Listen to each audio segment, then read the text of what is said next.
Ah, you thundering dope! I told you to hold your horses or you'll shake the hitch loose. Oh, now you're a bleeding expert, are you? You overloaded the damn cart, that's why it's busted. A wagon lay strewn across the middle of the road. Behind it stood others, some loaded with gold, jewels, and other valuables, others groaning under barrels of pickled meat.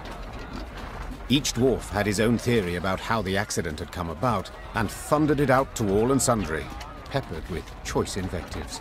An odd caravan, Meve said. They don't look like merchants. Nah, they ain't. Gabor answered. Dwarves of the Ferens clan, carrying gifts for the Drake.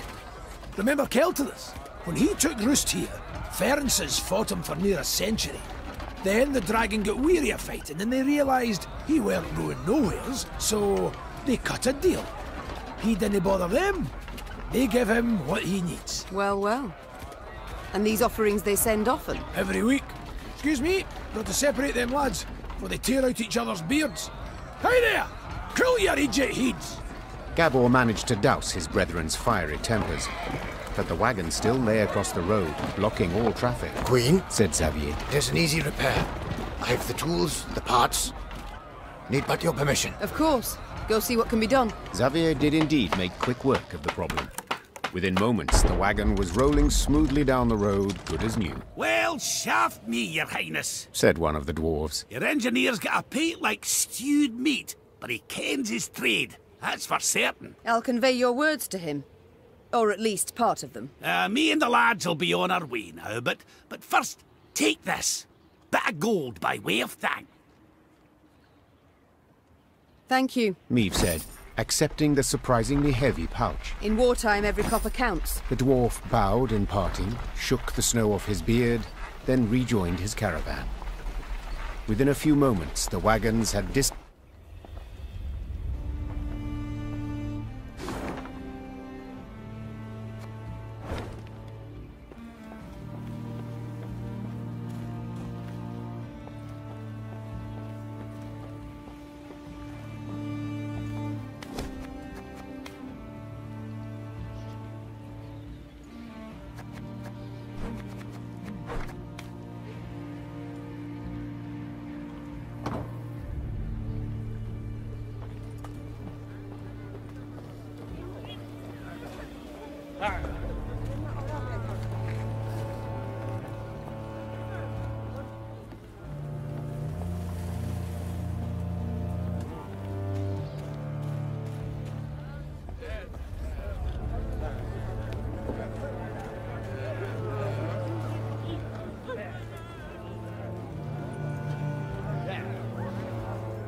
pillar of smoke rose above the mountains, and a sooty aroma filled the air. Fire!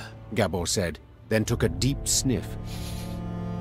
Perhaps a bolt struck some barren trees. No, Meve said curtly. I know that scent too well. All Edirn reeked of it. It's the smell of burning homes. The Lyrians quickened their gait. Soon they saw a town fully aflame, and a roaring, furious dragon above it. That's your Keltalis? Gascon asked, shielding his eyes from the sharp glare emanating from the city. You were right. Perfectly harmless. Dinna ken what's got his knickers in a bunch. The dwarf said, grabbing his axe from his belt. Queen, we got to make haste to the rescue. Reynard! Meve called out. Have our men wet their cloaks for a modicum of fire protection. We move as soon as they're done. Your Grace, they are but common soldiers. To fight a dragon. I know, but we must help them, or at least try. While Reynard went to pass on the order, Meve turned to Gabor. This dragon, has it any weakness? Fear not, said the somber dwarf. except a fondness for raw meat. Meve nodded and swallowed dryly. Despite the cold, she felt sweat pour down her scalp. Stifling her fear, Meve gave the order to attack, and her soldiers rode into the flaming city. From up close, Keltalis looked even more terrifying. Though enormous, he moved with shocking agility, like a lizard scurrying over sand. With one swing of his paw, he snapped the necks of 3 dwarves, then bisected a 4th with a powerful bite. After that, he turned his attention to the Lyrians. More of you! He said, twisting his bloody maw into a horrifying smile. God!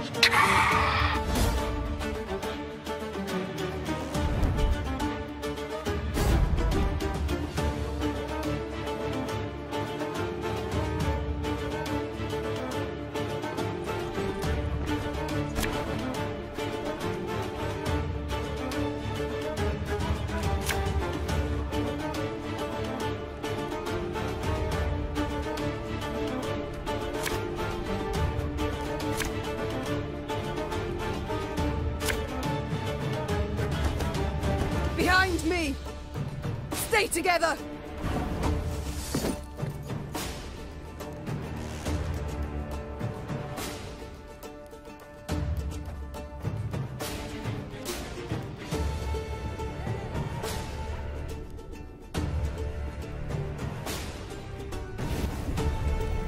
Watch your heads! Catch!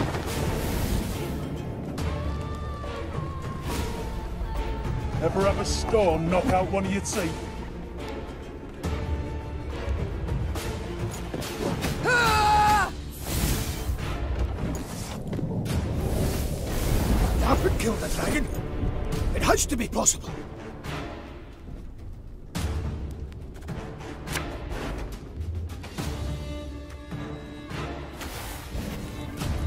Your Grace, we're taking losses!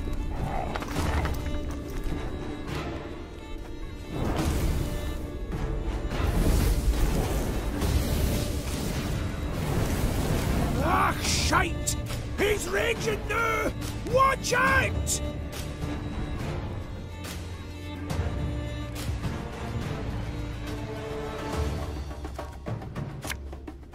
One bullet's all I need.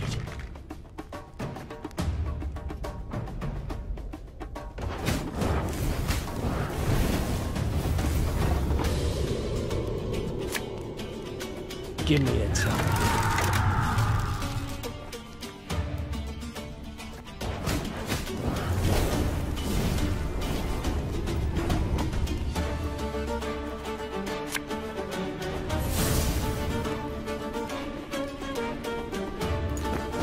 Ah!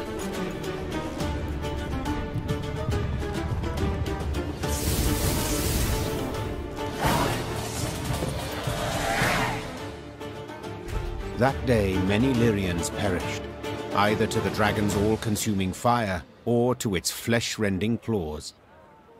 Yet their sacrifice was not in vain. Together with the dwarves, they were able to grievously wound Keltalis, forcing him to flee. The howls of the wounded monster rang throughout the valley. That's right, howl, you scurvy snake! Shouldn't they have attacked us, eh? Damn fuel lizard!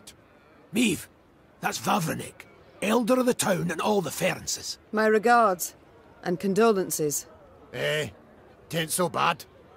If nae for ye, wouldn't there be a stone left unrubbled? To be honest, when I caught wind some human queen come to Mahakam looking for aid, I said a crocus would sprout twixt my cheeks afore I'd vote aye on that. Gonna be a fear to look in my breeches after, but changed my mind. After what I saw today, what ye did for us, you've the support and undying gratitude of all Ferences. Thank you. Faced with a Nilfgaardian peril, that means a great deal. Forgive me for interrupting this tear-tugging scene of interracial reconciliation, but I can't hold back no longer. Vavrenik! Double shice! What happened? Why'd Keltless attack? I ken as much as ye. Meaning, squat diddly. Just flew up, started spewing flames, half the town lit up in a flash. Sheepshank! 300 years I've been a good neighbour. What's done's done. Gotta think about the future. The Drake's just taking a breather. Gotta finish him off before he's regained form. Meaning, we haven't much time. He heals like an alchemist's pup. And the nearest guards are miles away. He'll be up flying again before they get here. Aye, that's what I thought. Perhaps, your grace, you'd, What? Jest you must. I ken you're tired frae the fight, dinna want to risk casualties, etc. But remember, the beast's sleeping on a bed of gold and rubies. All belonging by right to Bruther, of course.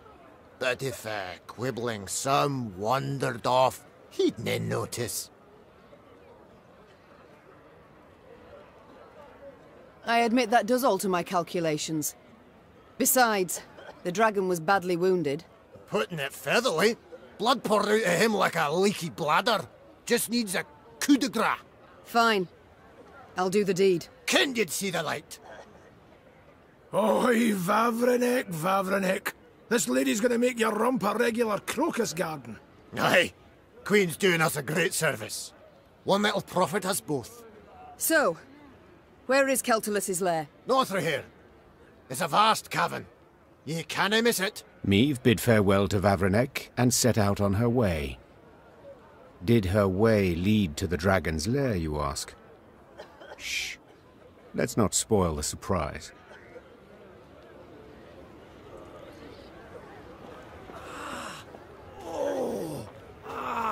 That stings. Got a blow on it a little.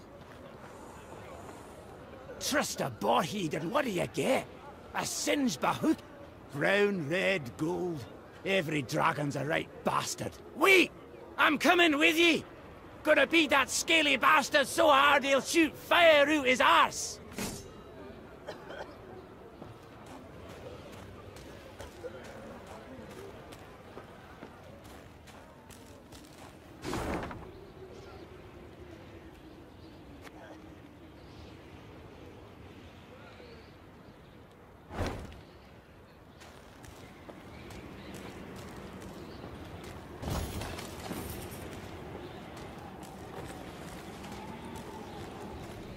Keltulis' lair was indeed impossible to miss, as would stand to reason, for any space capable of containing a dragon must be enormous.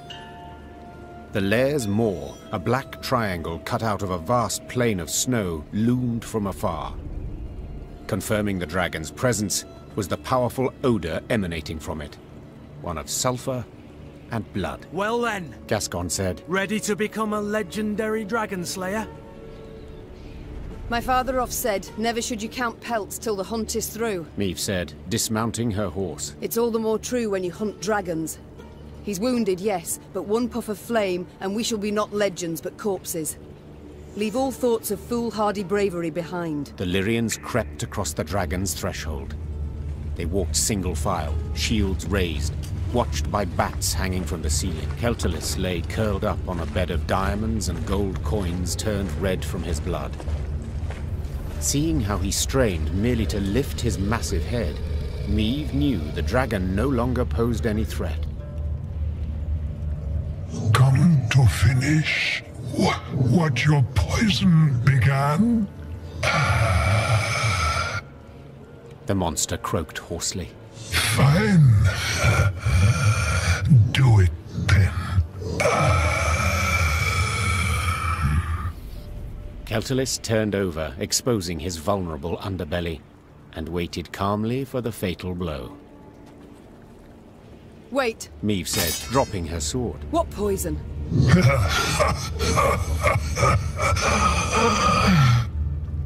Keltalis laughed while squeezing his bleeding side in pain. So they didn't tell you? Lousy munchkins. Hey! Watch your tongue! Gabor yelled. Sides! I didn't ken anything about it. Keltalis looked the Lyrians over mistrustfully with his snake-like eyes, then began to tell his tale. The caravan Meve had met on the road was different to the others.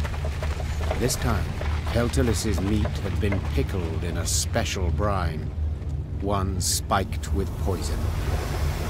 As the dragon lay curled up in pain, Ferenc dwarves entered his lair and smashed his head. So if I understand correctly... Meve interrupted. You're female?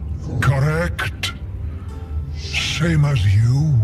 As if on command, all Lyrian eyes turned to Gabor. Can you look at me? We didn't peek under his, its tail. If I may, Reynard interjected. These revelations about Keltalis's sex are undeniably fascinating. But I'm more curious why the Ferences stooped to such a dishonorable deed. That's easy enough to guess. Meve said. They were afraid the dragon would soon demand more tribute to feed its young, so they decided to strike preemptively. To the Ferences' misfortune, they delivered too small a dose of poison. Infuriated at the sight of the broken eggs, the dragon gathered its strength and flew to the nearest town. Meve saw for herself what happened then. And now it was up to her to decide how this story would end. The dragon had killed dozens, perhaps even hundreds, but had been provoked first by the dwarves' heartless cruelty. Did it thus deserve death or mercy? When judging my subjects, I would sometimes not know who bore the greater guilt, said Meve. but as ruler, I had to reach a verdict, often a harsh one. The Queen returned her sword to its sheath. This is not my land, Meve said. nor are these my subjects. I don't have to choose the lesser evil. Meve! Gabor hissed. Prover will be furious. Let him. And you, dragon, swear me this. When you heal, you shall leave Mahakam, and never return. You've my word. And my gratitude. Meve was about to leave the cavern when the dragon blocked her way with its tail, then gathered a smattering of valuables at the Queen's feet. Each would be the prize of the Lyrian crown jewels. News that Meve had spared the dragon, which had killed dozens of dwarves, did indeed enrage the inhabitants of Mahakam. The Ferences in particular. But when the clans considered driving the Lyrians from the pass, Elder Vavrenek opposed it. No matter what happened after, he had sworn Meve his undying gratitude.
Meve squinted, the better to see the scene.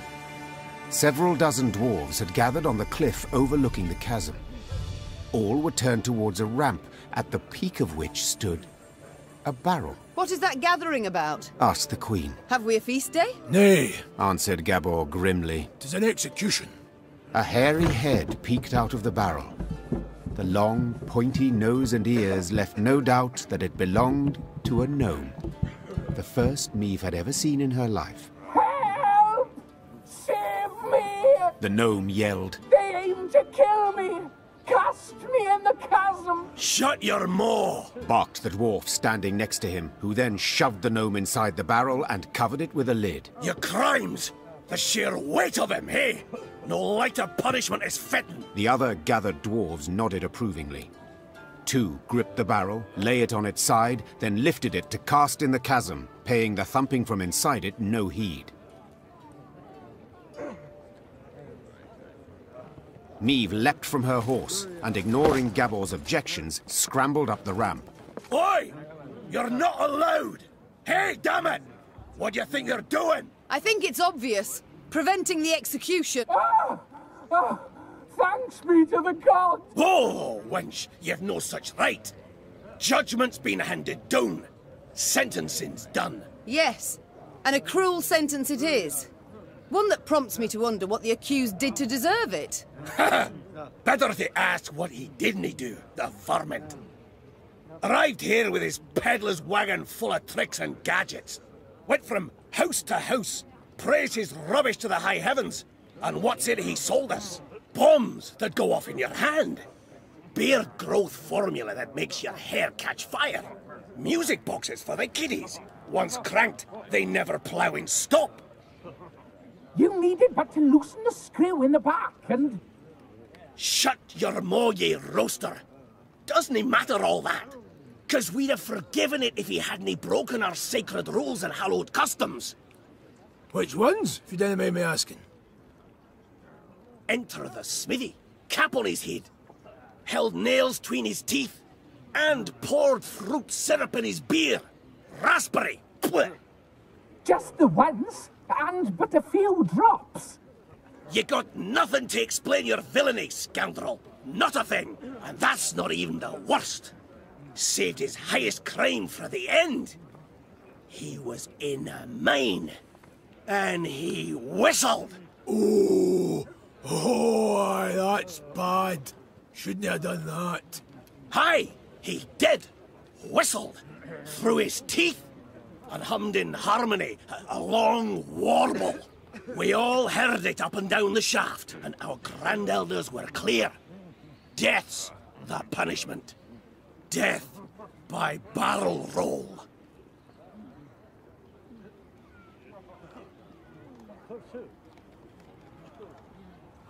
Your land, your laws, I shall not argue with them. But perhaps there is another way. Can a bail be posted? Well, the law does allow for something of the sort. But I don't see how that job is worth it. Oh, aye. He is. He is. Willing I am to take him at his word. Does that suffice? Aye. But just so's we're clear. No returns, no refunds. Now get the hell out of that barrel, you wee shite. My lady, I haven't a way to thank you. That we've yet to discuss. Perhaps first we should learn each other's names? Aye, yes, of course. What a prat of me. Barnabas. Barnabas Beckenbauer. To friends, Bibi. Meve. Queen of Lyria and Rivia. Queen?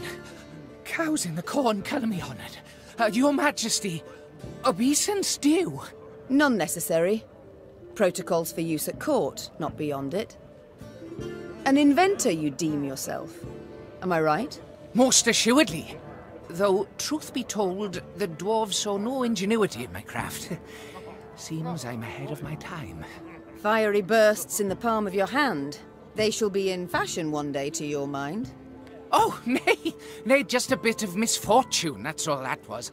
You see, I mistook mercury fulminate for saltpeter. The vials stood beside each other, see, and... The details I need not know. But one matter I am curious about. Could you construct a bomb that would explode when desired? For instance, beneath my foe's feet as they stepped over it. course I can. It's simple. Why then? You wish to show your gratitude? You must join my ranks. Assist me to defeat Nilfgaard. Defeat Nilfgaard? Pure ambition, that is. But I'd have been a barrel of broken bones at the bottom of a ravine, if not for you. I'll do what you ask to pay off my debt. And thus, for the first time in Lyrian annals, a gnome enlisted with the army. And though Barnabas Beckenbauer was diminutive of body, this new recruit would prove his worth on more than one occasion. You change your mind, lass, let me know, eh? Got the barrel ready and waiting. You change your mind, lass, let me know, eh? Got the barrel ready and waiting.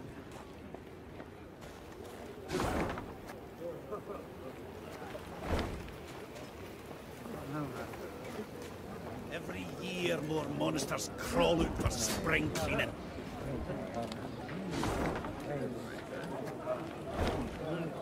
Remember, if you pass a snail en route to the mine, share a wee bite with them. Never, ever whistle in the mines. Now hold on, pour ye some hooch first. Makes for merrier marching when things get frosty. Never, ever.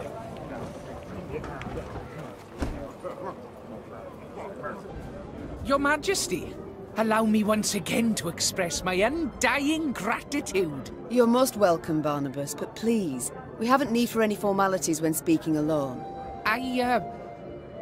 Well, of course. How might I help you then? I like to know.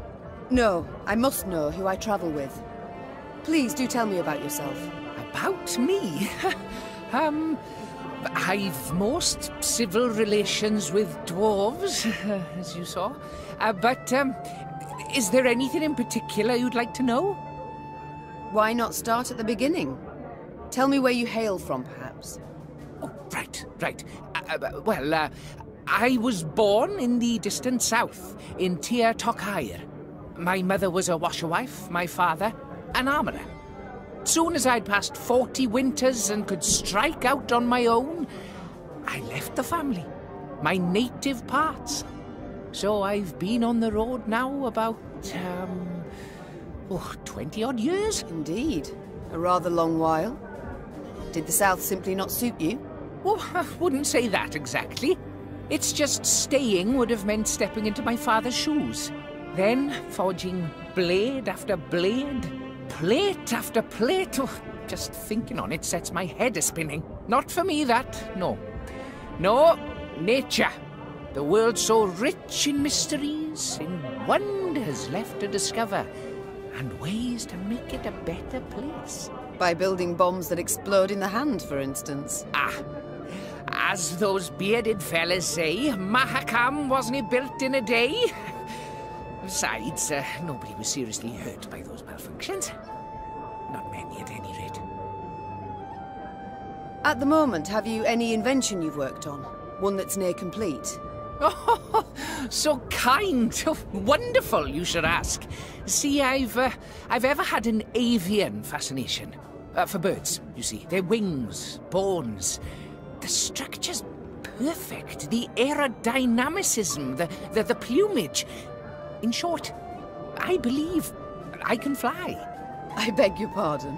Yes, I'm learning to fly. Fly. You've not misheard. I, Barnabas Beckenbauer, will be the first gnome... what am I saying? The first mammal to free himself of the soil's bondage and soar to the clouds. But aren't bats also? A detail. This is no time to be petty. No, but frankly, my preparations are far advanced, and I'm rather optimistic about my design and prospects.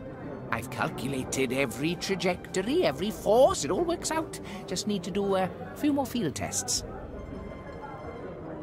Did you have volunteers try it, or did you test the design yourself? Naturally, I must stay on the ground. Who'd take all the measurements elsewise? Luckily, there's no lack of thrill-seekers in Mahakam. most eager to etch themselves into the annals. My first prototype, the Sky Licker, I dubbed it. Oh, Your Majesty, if you'd only seen the beauty. Flew over 120 ells. Truly? Colour me impressed indeed. He must have made quite the name for himself, your brave volunteer. I'm certain he's caught the eye of every she-dwarf in Mahakam since. Oh no, he's dead. The landing, it was rough. And then a bear sauntered by, didn't help any. Anyhow, as he died, the dwarf swore he regretted nothing. Brave lad. A bit daft, though. I see. But the next time you request I try one of your inventions, I'd ask you to remind me of this touching tale. Time I attended to other... Ah, yes, you're still here. Off you go, then. The blizzard's blowing in. Your Grace, perhaps we'd best pitch camp and wait for clear weather. Tain't a bad idea. Said we might be waiting a week. Then we march on. We've no time to waste. While we ride to and fro begging aid, Nilfgaard grows in power. We must obtain reinforcements as quickly as possible and liberate our home.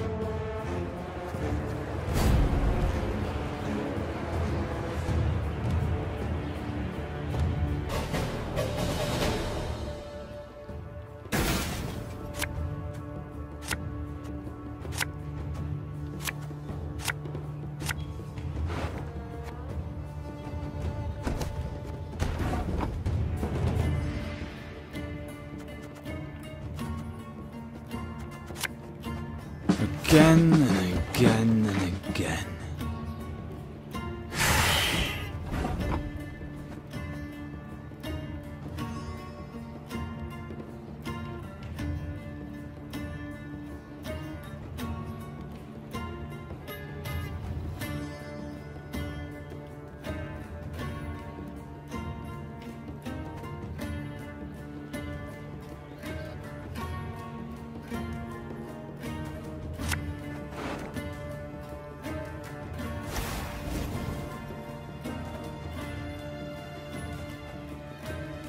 Give me a target.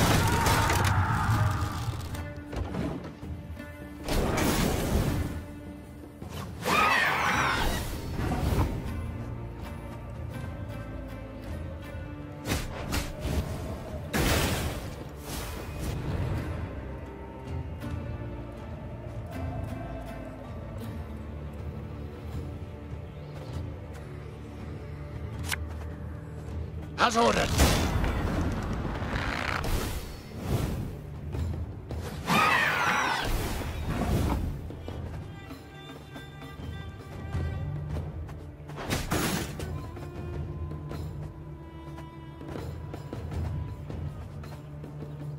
Abolisi, your command.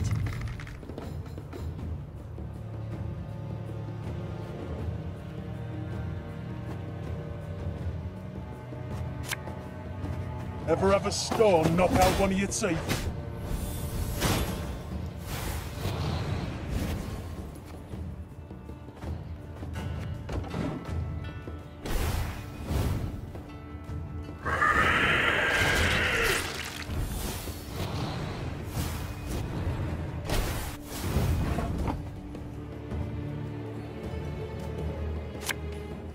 I've hit the white of an eye from half a league away.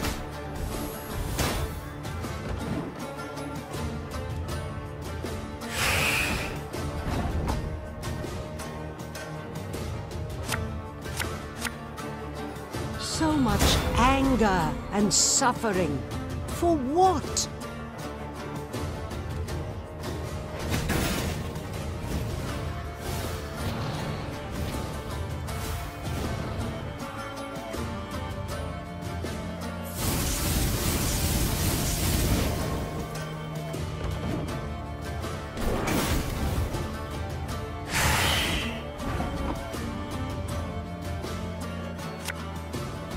We must trust each other.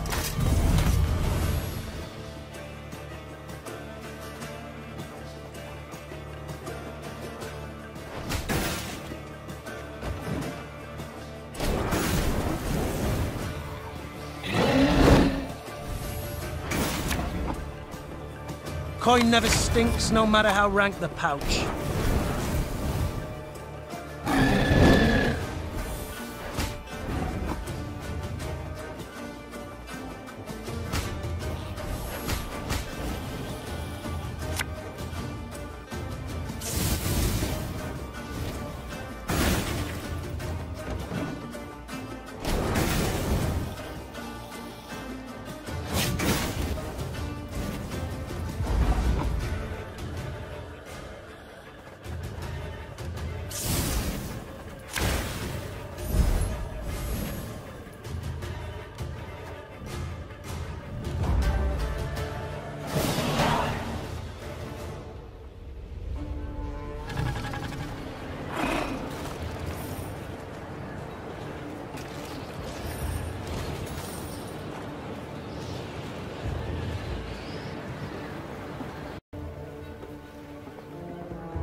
Niamh rode on in silence, endeavoring to work out the length of her exile thus far.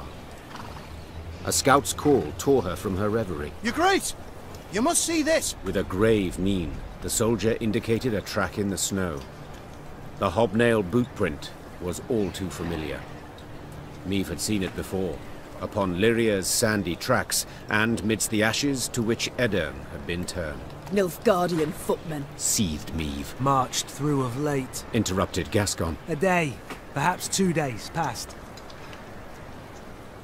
The scouts had learned a Nilfgaardian caravan with an armed escort had recently arrived in Mahakam. The invaders had brought with them chests brimming with gold and jewels, then exchanged these for the finest Mahakaman-forged swords and spears. A scout gave Niamh one of the coins the Blackclads had used for payment. Upon the coin's back, the Lyrian eagle. they pay with gold from my vault. The Queen said through gritted teeth. For arms that will cut down my fighting men and subjects. We might yet pursue and hunt them down, said Reynard, a spark in his eye. And make certain Eddahi never lays hands on those weapons. You might, I can. Piped up Gabor, who had been listening to their exchange. But you might also recall, we Mahakamans are neutrals who assure all guests within our borders safety. True, formally speaking, the Nilfgaardians have passed outside them, but attack them a stone's throw from our gates, and you'll see Brewer's rage come out his ears as steam, and out his arse as fire.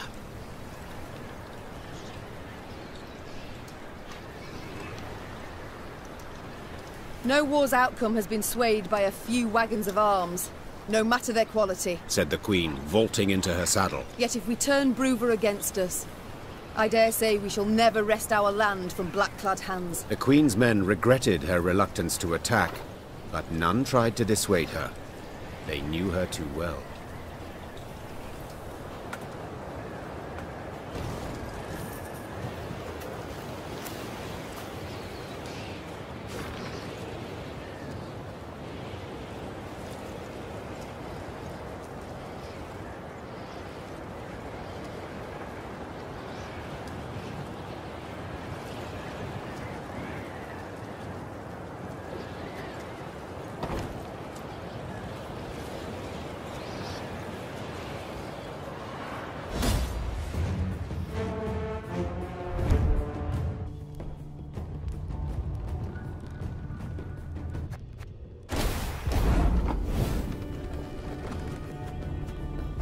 Stop your yapping and start digging.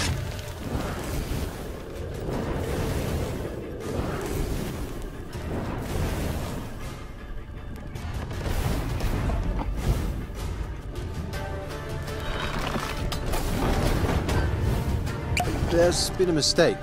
I'm no mage.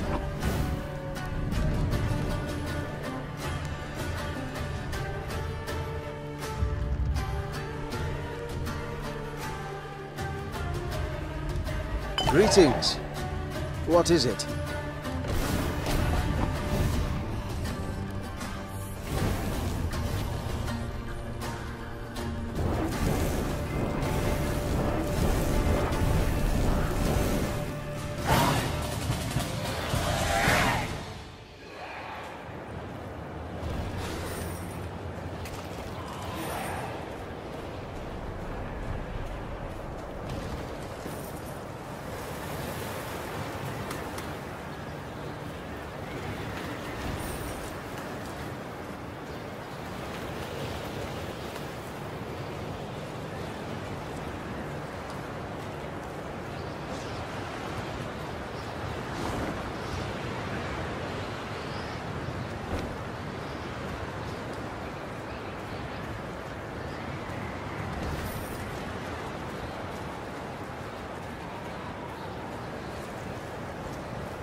We shan't pass this way. Oh, Reynard, whatever would we do without you? Plummet off the cliff like lemmings, no doubt.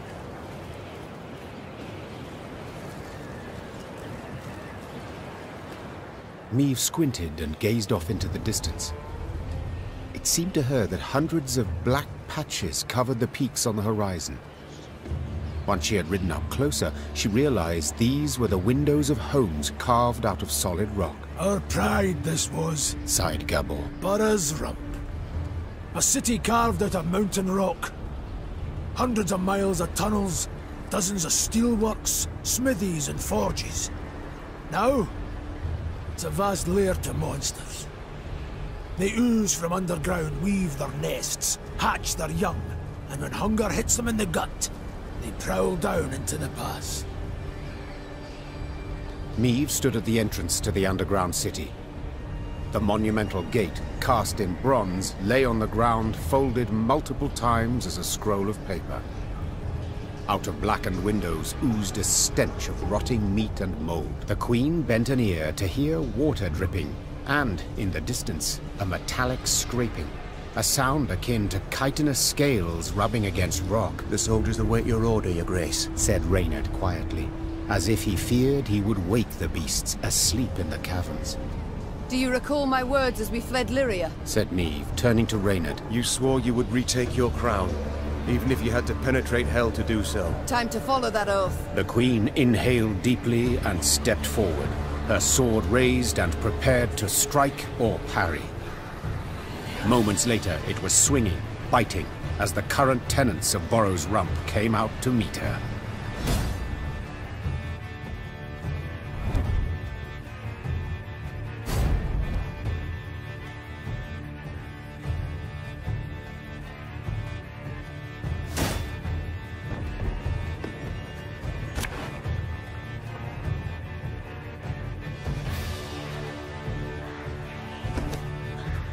Oh, this stench is foul.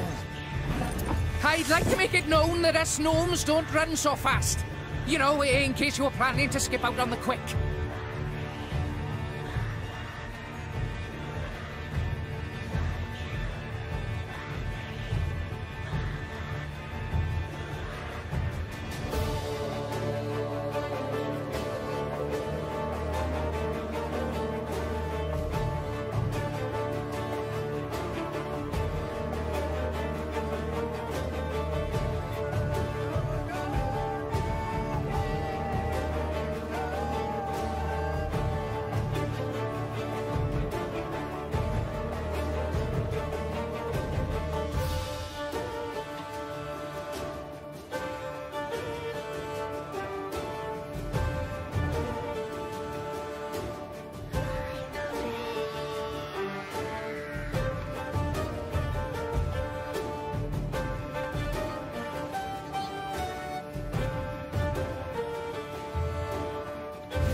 Left, right, left, right.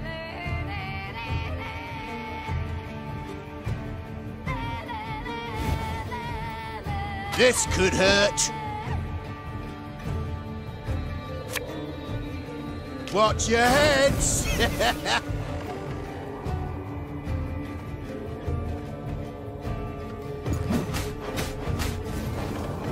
Ah, damn it! They're hatching! Place is about to swarm with creepers!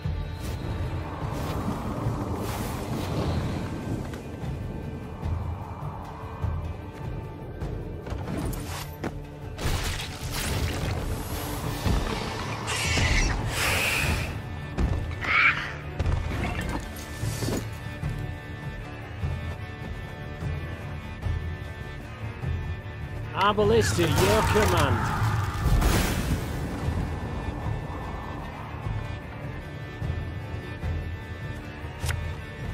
Thing about slings, they hide well.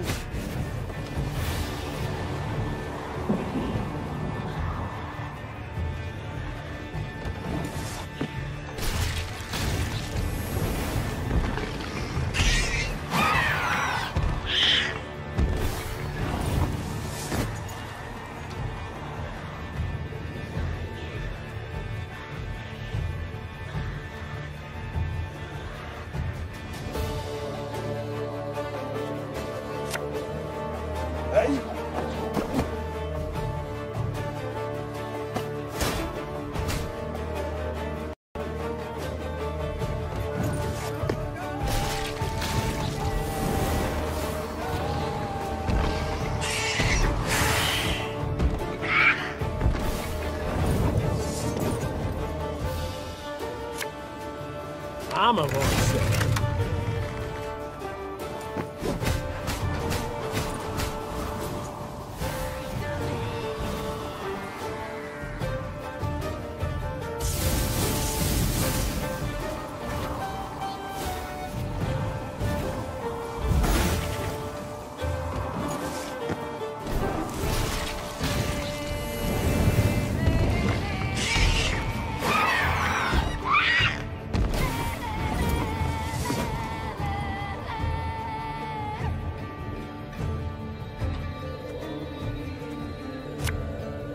Ever have a storm knock out one of your teeth?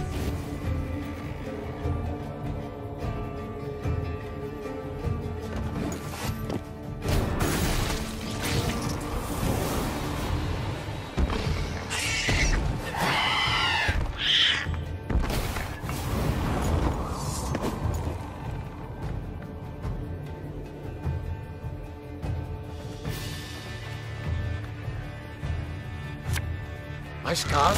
No, they don't hurt.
This way! Follow me! Though wounded, Meve approached the Shaelmar, which lay writhing on the ground. She then ran her sword through its heart, finishing it. Yet so spent was she that she lacked the strength to pull her blade from between the plates of the chitinous armor. The beast near took me. She whispered. It was very close.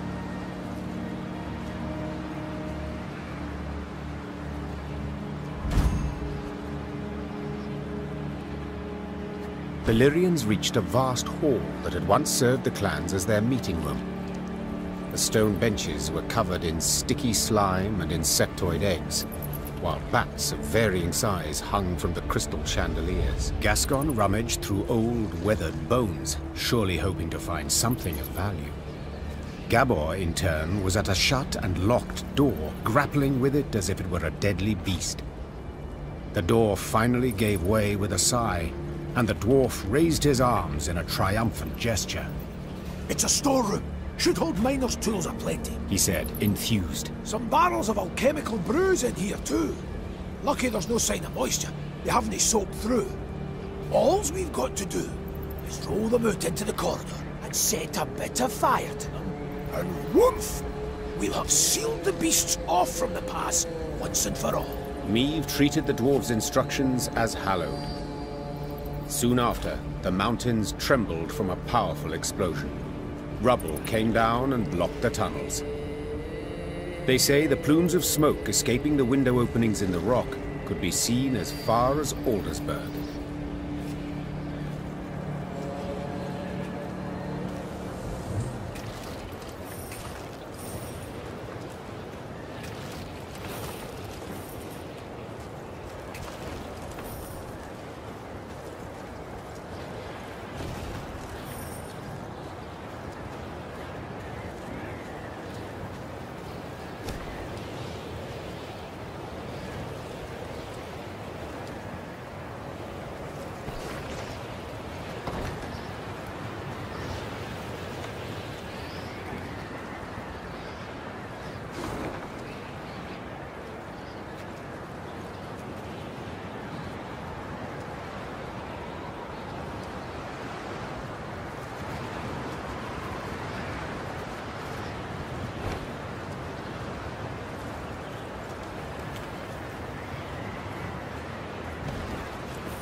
Dark clouds hovered over the horizon, and a strong gale snapped their banners. Damn it, a storm's coming.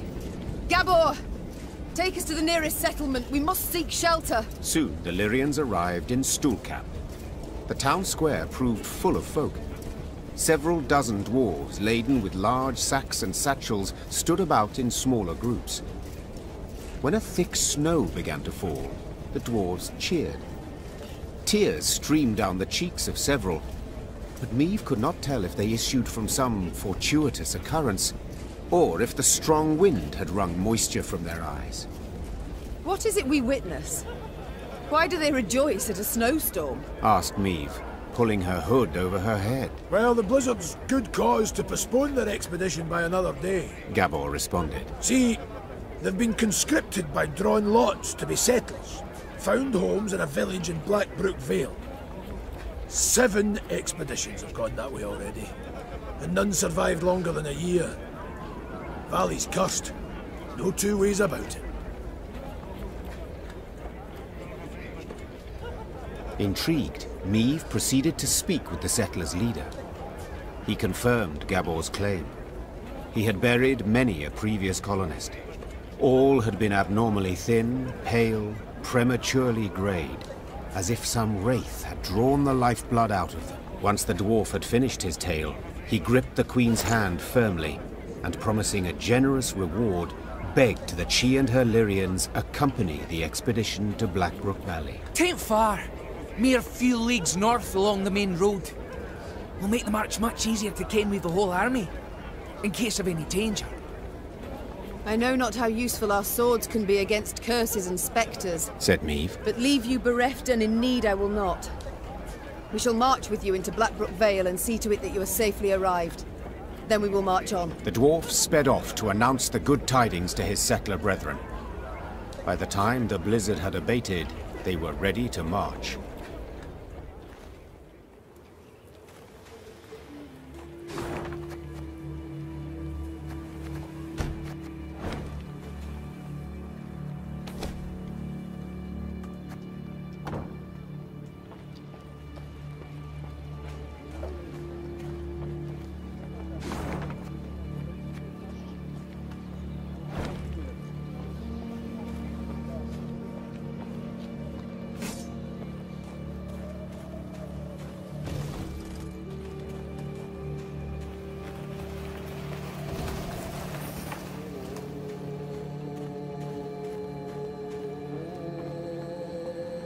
Be bold. Take on challenges, risks even.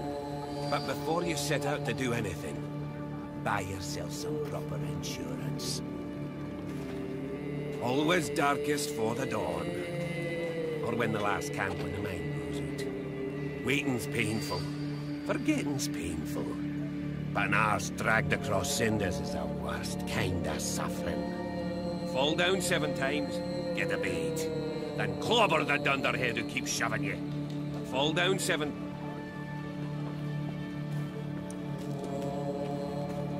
Stay clear of Borrow's Rump! Unless you like shale mars, that is. The Elder gets a wee stranger every year. Scary to think where he'll be 100 from now. I'd cut my beard, but I haven't yet received written permission. Stay clear of Borrow...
Have it the white of an eye from half a league away.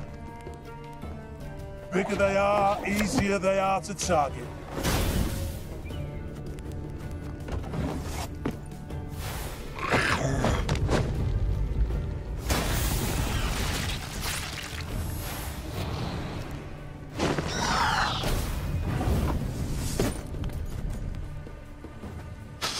I smell a leak.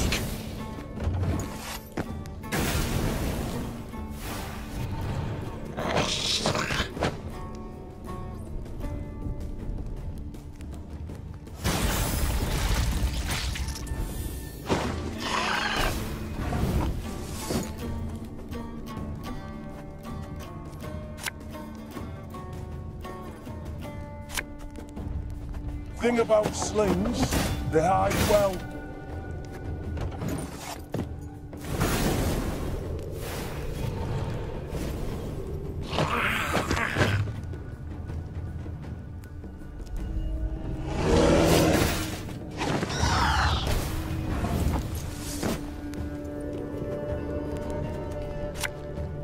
Hey?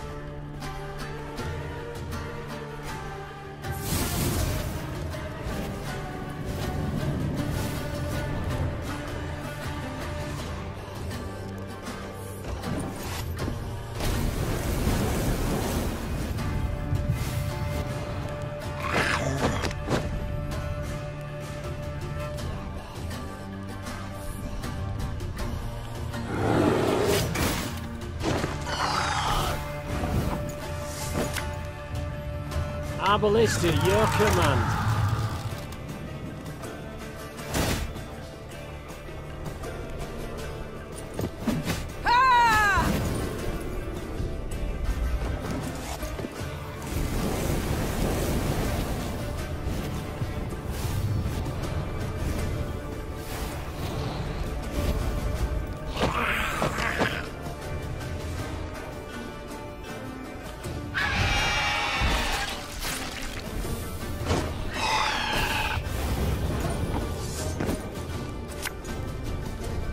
Oh, could murder a pint.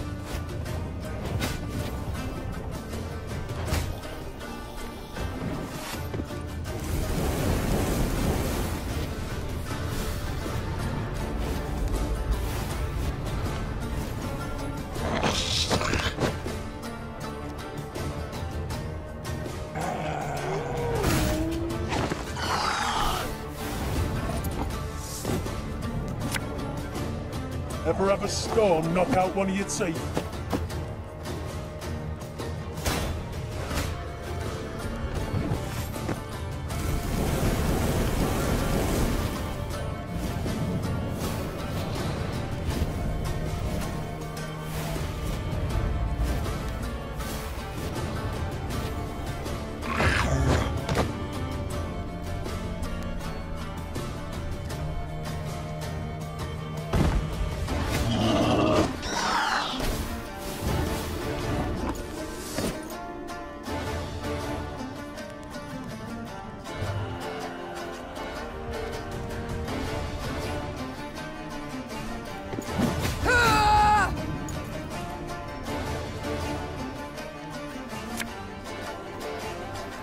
Fear not, we shall achieve our goal.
Meve had stopped and was removing packed ice from her mare's fetlocks when Gabor Zigrin approached. The dwarf squatted at the Queen's side, glanced about quickly, then started speaking in a barely audible whisper. Your Majesty, I overheard some folk talking in the smithy. Birdies claim there's treasure, true riches, in the hills near Blackbrook Vale, south of here. Stowed away there.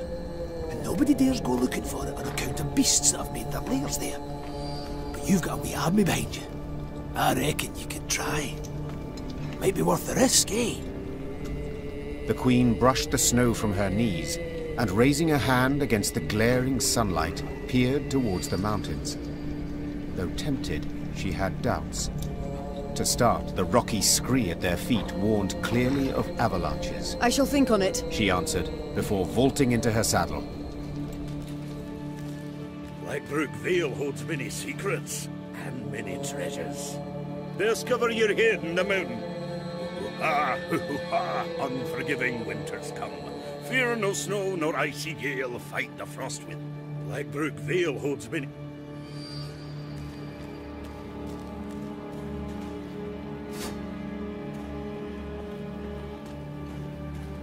The following is proclaimed by formal decree of the Elder. From here on in, you're on your own way.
Impossible.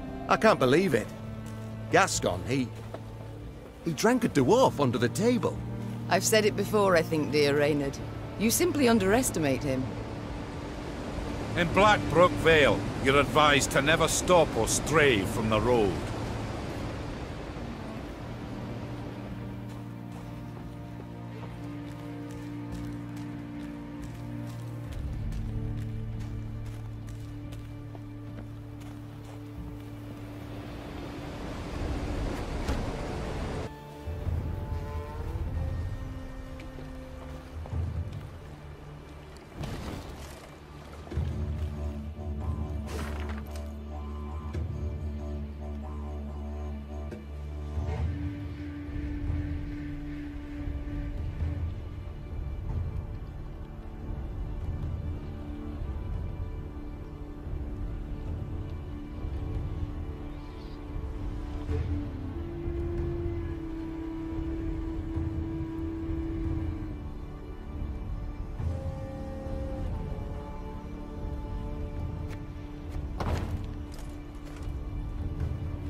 This could hurt.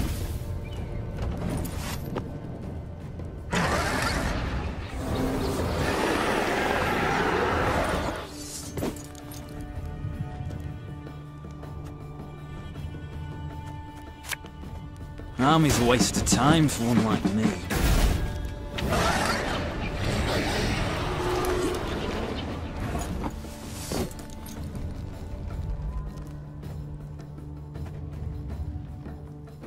Off to the front yet again.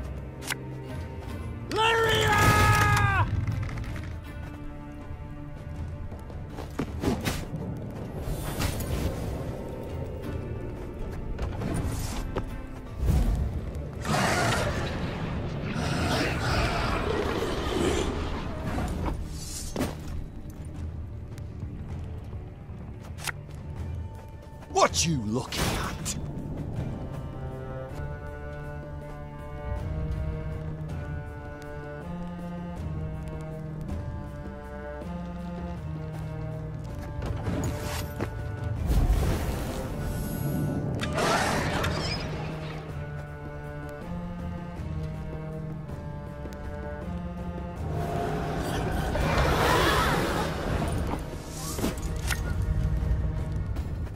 Have it the white of an eye from half a league away.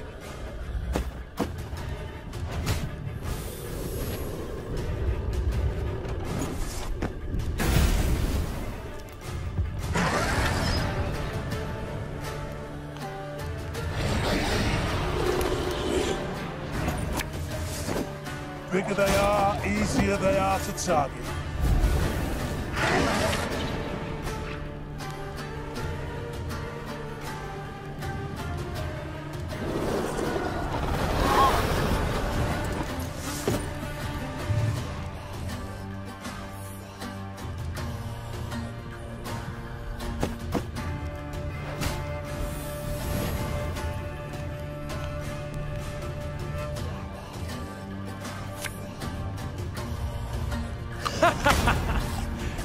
Wait, you're serious?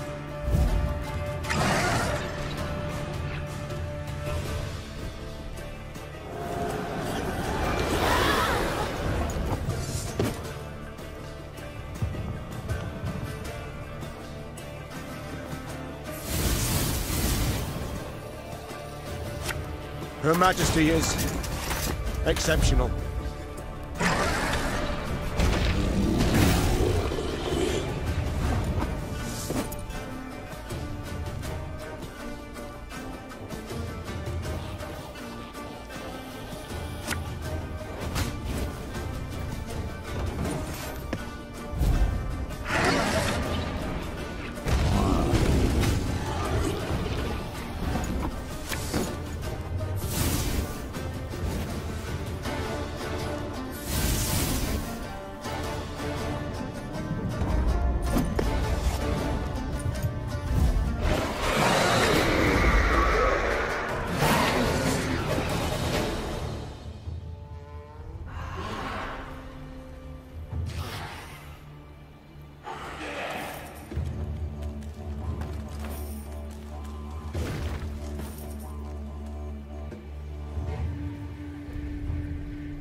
Blackbrook Vale.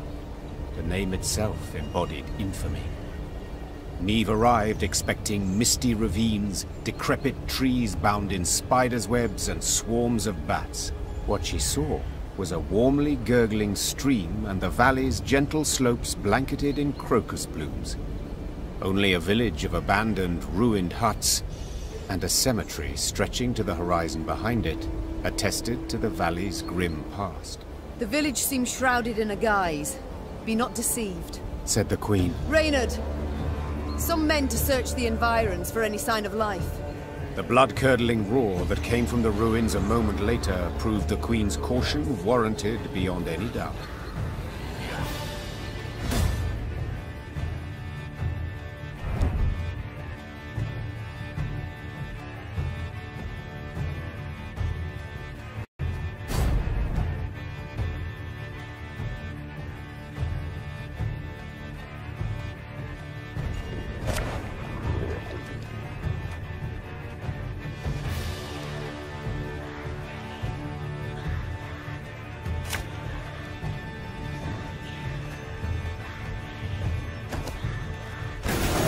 Protect the settlers!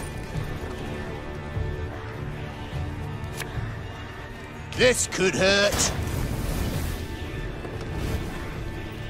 And just when you thought things were about to get dull. You sure about that?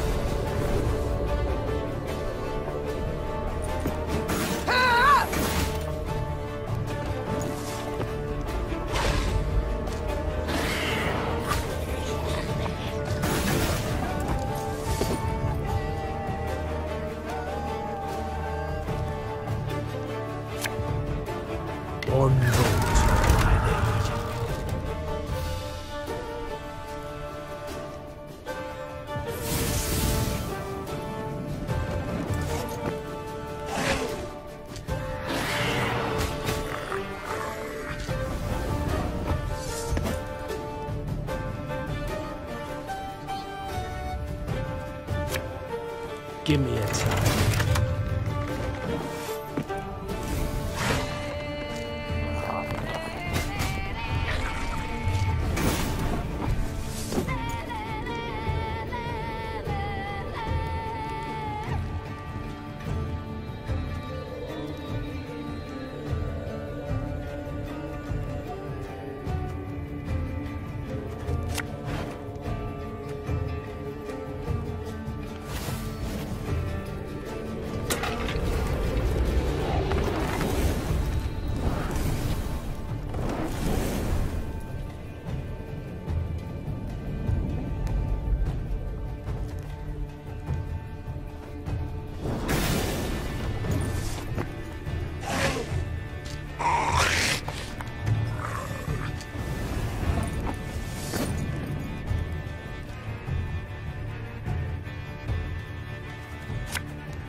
It's not too late to walk away.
Company!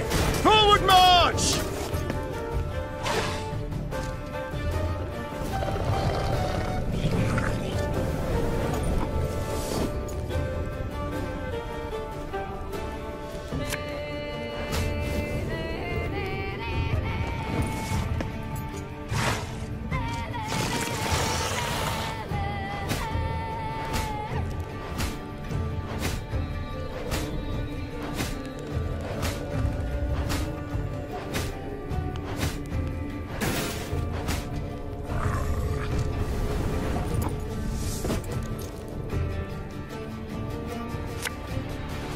Got a death wish?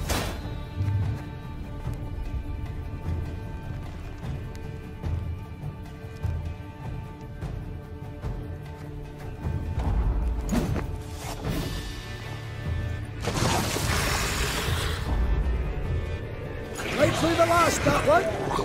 Should be safe now.